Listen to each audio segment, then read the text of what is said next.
Tisztelt elnök úr, házelnök úr, tisztelt képviselő, hölgyek és urak, tisztelt vendégek! Köszönöm a szót, nem fogom sokáig magamnál tartani. Természetes dolog, hogy az ország érdeklődése most már azok felé fordul, akikre a cselekvés joga átszáll. Az én tisztem most legelsősorban is az, hogy az általam vezetett kormány megbízatásának végét bejelentsem. Mától ügyvezető kormánnyá alakul kormányom, és az alkotmányban megfogalmazott korlátok között folytatja munkáját. Az átadás-átvétel folyamatát pedig legjobb tudásom szerint fogom segíteni. Tisztelt ház, tisztelt kormánypárti és ellenzéki képviselők! A válságkezelő kormány nevében már volt módom elbúcsúzni a parlamenttől, az előző parlamenttől. Azóta 2 választás volt Magyarországon. Az elsőn egyértelműen kiderült, hogy a Fidesz-KDNP váltja a kormány rúdnál a Magyar Szocialista Pártot, a másodikon pedig kiderült az is, hogy több mint 2/3 parlamenti többség birtokában teszi mindezt. Bármilyen sok vita és elégedetlenség övezi a rendszerváltás eredményeit időnként, abban soha nem volt nézeteltérése 2 évtizedben, hogy a demokratikus, szabadon választott hatalom jobb bármilyen másnál. Csatlakozom tehát köztársasági elnök úr gondolatához, legyünk büszkék erre. Ettől ünnep minden szabadon választott országgyűlés alakuló ülése, a demokrácia ünnepe. Gratulálok, és sok sikert, felelősségteljes munkát kívánok az új parlament minden képviselőjének, az új kormány vezetőjének és tagjainak. Tisztelt ház! A demokrácia ünnepe hát a mai nap. Az ünnepeknek általában megadjuk a tiszteletet. Ünneplőt öltünk, ha tiszteljük annak hagyományait és jelenét. Itt és most a talán legfontosabbról, a demokrácia tiszteletéről van szó. Aki ma ünneplőt öltött, a demokráciát tiszteli meg vele. Aki ezt levetette, a mai nap talán legszentebb pillanatában, a képviselői eskü pillanatában, az a demokráciát sérti ezzel.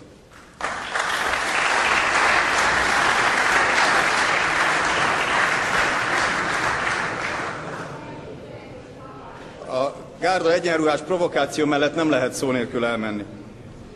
Jó volna, ha a méltatlan tett kiötlői nem érnék el céljukat, és provokációjuk nem lenne több, mint apró betűs lábjegyzete a mai napnak. De egy dologra emlékeztetni szükséges. A köztársaság független bírósága nem önmagában egy egyesületet tiltott be, hanem azt, amit üzen maga a szervezet és annak egyenruhája is, a megfélemlítést, a gyűlöletkeltést, a nemzetrontó indulatokat. Cinizmus kell ahhoz, hogy valaki úgy tegyen, mintha nem értené, hogy a közösség csöndes többsége miért borzad el, vagy éppen retten meg e jelképek láttán. De ezek a dolognak csak az emberi vonatkozásai. Ezek tekintetében számoljon el ki maga a lelkiismeretével. Én most csak a dolog jogi vonatkozásáról szeretnék néhány szót szólni. A törvény mindenkire vonatkozik, és 10-szeresen, 100-szorosan vonatkozik a törvényhozás tagjaira, a képviselőkre.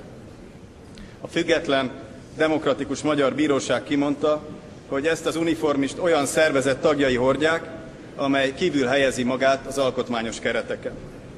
A bíróság mondta ki, ezek a jelképek félelmet keltenek, ezért a szervezet működése, a gárdista egyenruha viselése jogszabályellenes. Ilyen mellényt tilos viselni, Magyarországon ez a törvény.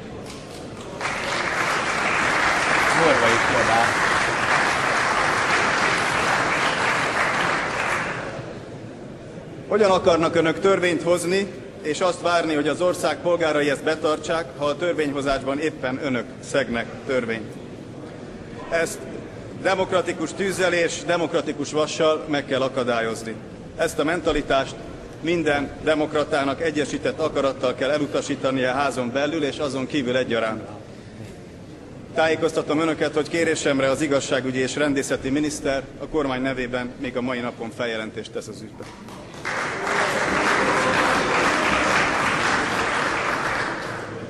Hölgyeim és uraim! Néhány nap múlva formálisan is átadom hivatalomat az új miniszterelnöknek. Mindezt nyugodt és tiszta lelkiismerettel teszem. Alig egy éve 3 ígéretet tettünk Magyarország polgárainak. Visszafordítjuk az országot a gazdasági összeomlással fenyegető útról, megteremtjük a gazdaság tartós növekedésének alapjait, és egyben tartjuk a társadalom stabilitását biztosító kereteket. Ma a magyar polgárok megértése, türelme és kitartása előtt ismét fejet hajtva mondhatom, amire vállalkoztunk, elvégeztük. Sőt, többet is, stabil költségvetést, növekedési pályán levő gazdaságot adunk át utódainknak. A Magyarország és a magyarok elmúlt egyévi tiszteletet érdemlő teljesítményét csak az elmúlt egy hét gazdasági adatai alapján mutatnánk be, az erőfeszítések értelme azokból is egyértelműen látszik. Bizakodásra adhat okot, hogy példátlan visszaesés után újra növekszik a gazdaság, az első negyedéves gyarapodás üteme meghaladja a térség országainak és az Európai Unió átlagának szintjét, hogy a gyötrelmes hónapok után először csökkent a regisztrált álláskeresők száma, és az év elején vártnál egyelőre kisebb az államháztartás hiánya. Az ipari termelés, az export, a turizmus gyarapodásáról szóló számok a gazdaság motorjának lassú beindulásáról tanúskodnak, ami azután remélhetőleg a foglalkoztatás beindulását is maga után vonhatja. Pedig odakinn még tombol a válság vihara. Most éppen görögül, románul, spanyolul, portugálul és angolul mondja azt egy miniszterelnök, hogy fájni fog. Amit Görögországnak és várhatóan több európai országnak mostantól egészen egyszerűen muszáj lesz elvégeznie, azt Magyarország már javarészt maga mögött tudhatja. És a görögországi lángok fényénél különösen felértékelődik a magyar polgárok türelme és áldozatvállalása. Köszönet és elismerés jár érte minden honfitársamnak.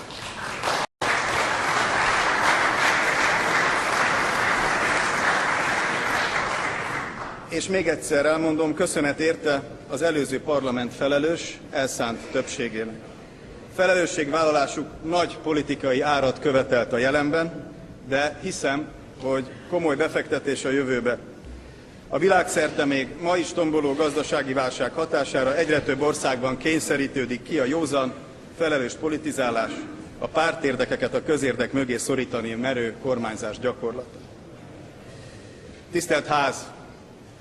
Amikor a válságkezelés eredményességéről beszélünk, érdemes pontosan fogalmazni. Nem csak az egymás iránti méltányosságból, hanem azért is, mert soha ilyen rövid nem volt még a távolság. Egy rossz, egy felelőtlen politikai mondat és az emberek zsebe között. Talán elég, ha csak az 1.700.000 devizahiteles család terhei és a forint árfolyama közti összefüggésre utalok. Egy éve vészhelyzet fenyegetett. Ma már nem. A vészhelyzettel való riogatás ráadásul önmagában is veszélyes. Aki az ördögöt festi a falra, annak esetleg meg is fog jelenni. És akkor mindnyájunknak, munkásoknak, tanároknak, orvosoknak, vállalkozóknak, nyugdíjasoknak megint meg kell küzdeni vele. Hazánk ma túl van a közvetlen életveszélyen, az életmentő műtét után állapota stabil, a rehabilitáció első eredményei látszanak, de a teljes gyógyuláshoz még sok és kitartó munkára van szükség. A válság tanulsága, hogy a tartós egészséghez az országnak is életmódváltásra van szüksége. Változásra van tehát szükség, olyan nagyra, amilyenre lehetőséget ad a nagy támogatottság, a nagy többség. A kiinduló pont megfelelő ezekhez a változásokhoz. Európában ma miénk az 5. legkisebb költségvetési hiány. Az államháztartási hiány a Nemzetközi Valutaalap, az Európai Bizottság és a Független Költségvetési Tanács által is auditálva az elvárt 4% körül maradhat, ha az új kormány másként nem dönt.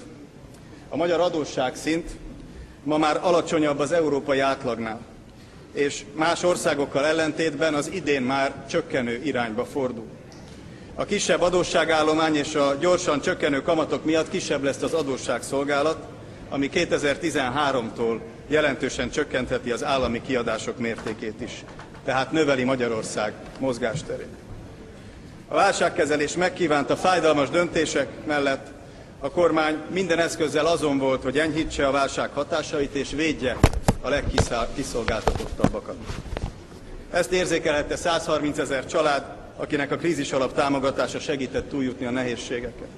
Érzékelhette több mint 60 000 kisnyugdíjas, akinek a méltányossági nyugdíjkeret nyújtott segítséget.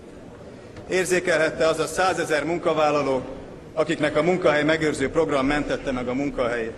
És érzékelhette az a 100 000 a segélyezésből a munka világába visszailleszkedő honfitársunk, akiknek az Út a munkába program biztosított munkát, és ezzel talán több önbecsülést is.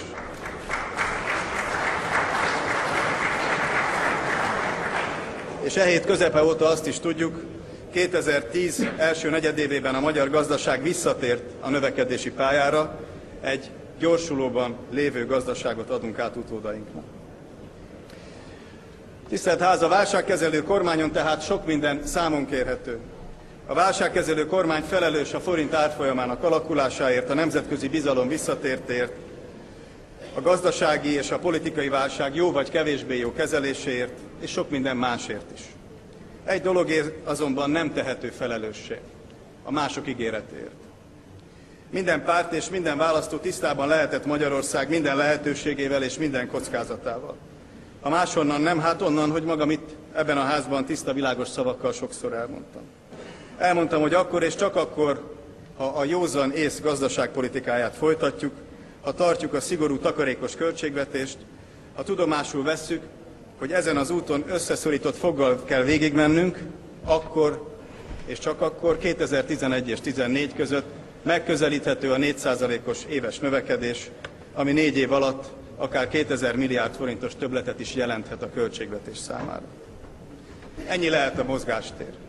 Ezt kell elérnünk, és ha elértük, jól megbecsülnünk és beosztanunk. Meg kell becsülnünk, mert a következő évtized világgazdasága sokkal mostohább körülményeket teremt nekünk, mint amilyen a válság előtti évtized volt. Olyan korszakra kell ma felkészülnie Magyarországnak, melyben lassabb lesz a fejlett világ növekedése, és nagyobb lesz a politikai instabilitás. Kevesebb és drágább lesz a hitel, élesedik a harc a megmaradó piacokért, a beruházásokért és a munkahelyekért. A nyersanyagok és az élelmiszer ára tartósan magas szinten maradhat a világban. Európában a következő évtized első felében a legtöbb állam az egyensúly helyreállításával lesz elfoglalva, jó esetben takarékossági lépések és szerkezeti reformok, rosszabb esetben adóemelések és infláció gerjesztése révén. Ebben a helyzetben kell Magyarországnak majd helyt állnia. A vészhelyzettől a most újrainduló gazdasági növekedésig hosszú utat tettünk meg egy év alatt. Aki ígért, tudta, hogy milyen fedezete van az ígéretének. Sem az ígéretért, sem a valóraváltás elmaradásáért nem tehető felelőssé más, így a leköszönő kormány sem. Tisztelt Országgyűlés! Miként tiszta, átlátható és világos a gazdasági helyzet és mozgástér, amelyben a kormányzást átadjuk, ugyanilyen tiszta, világos és átlátható viszonyokat kívánunk teremteni a kormányzati átadás-átvétel teljes folyamatában. Az elmúlt 20 évben nem készült még olyan részletes, átlátható és előkészített átadás-átvételi leltár a magyar választások történetében, mint idén. Amit mi kérés nélkül már az első fordulót követően előkészítettünk, és az új kormány illetékeseinek felajánlottunk, az nem más, mint a kormányzás lehető legteljesebb röntgenképe, a jól ismert kockázatokkal és lehetőségekkel együtt. Minden feltétel adott ahhoz, hogy az új kormány a lehető legrövidebb időn belül, a lehető legtöbb információ birtokában hozzákezdjen a felelős kormányzáshoz. Én a nyilvánosságban hiszek, mindennek érdekében a tegnapi naptól az interneten mindenki számára elérhető a tárcák által összeállított több mint 10 000 oldalnyi átadás-átvételi dokumentáció. Győződjön meg róla mindenki a saját személyre. Hölgyeim és uraim! Miniszterelnökként a válsággal akartam megmérkőzni, nem egyik vagy másik politikai erővel. Kormányom történelmi küldetéstudat helyett csak a hétköznapokkal volt elfoglalva, igaz, nem csak a jelen, hanem a jövő hétköznapjaival is. Pártoskodás helyett a jó kormányzás ókori, mégis korszerű eszméjében hittünk és hiszünk, amelynek lényege az, hogy minden körülmények között a közérdek szolgálatát igyekeztünk a részérdekek elé helyezni. Számunkra a reformkor jelesei mutatnak példát. Arra törekedtünk, hogy haza és haladás végre ne egymás rovására, hanem együtt, egymást erősítve legyenek érvényesíthetők. Haza és haladás, hagyományok és modernizáció, nemzet és demokrácia, verseny és együttműködés, Magyarország és Európa. Csupa és. Folytathatnám a sort, de ez most már az önök dolga.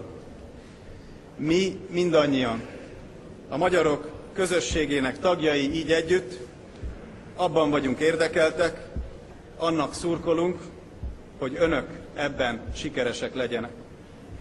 Jó munkát kívánok a Magyar Köztársaság új parlamentjének és új kormányának. Köszönöm a munkát.